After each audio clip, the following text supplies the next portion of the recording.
আমি পুরোপুরি জিনিসটা আমি একদম কমপ্লিটলি আমি আপনাকে বলতেছি কি হিসেবে। মেজর ডালিম ছিল শেখ কামালের বন্ধু। আচ্ছা, তারা গেছিল একটা বিয়ার ইয়েতে, সেই আপনার অফিসার্স ক্লাবে একটা বিয়ার উৎসবে গেছিল। আচ্ছা, যাওয়ার ফলে শেখ কামাল সবাই দাওয়াতকৃত হয়েছিল।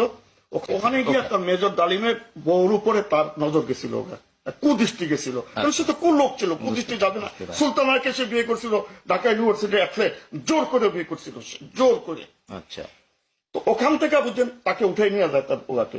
যেমনিও এটা যখন শেখের কাছে বিচার নিয়ে গেছিল, শেখ বলে করছিল কি জানেন, আওয়ামী লীগের নবী সাহেব বলে বলছিলেন কি জানেন, যে আরে যা যা পোলা পাইন এগুলি করেই।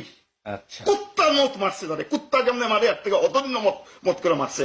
এরপরে বলি আমি 75 যখনই রেডিও খুলতাম সকালবেলা বাজতো কি, বাংলার স্বাধীনতা আনলো কে, মুজিব মুজিব, এই গান বাজতো। ওই দিন আমাদের ছোট্ট একটা, আমি অনেক গরিব ফ্যামিলির ছেলে ভাই, আমি আমার ঠিক মতো আমার বাবা আমার খাওয়াইতে পারে নাই। ছোট্ট একটা রেডিও ছিল, রেডিওটা ছাড়ি ঘগড় ঘগড় ঘগড় আওয়াজ করে, কোনো কিছু বাজে না। 8টার দিকে রেডিওতে বলতেছে কি, আমি স্বাধীন বাংলা বেতার কেন্দ্র থেকে বলছি, মেজর ডালিম শেখ এবং তার পরিবারকে হত্যা করা হয়েছে। আপনারা যে যেখানে থাকুন সহি সালামতে থাকুন।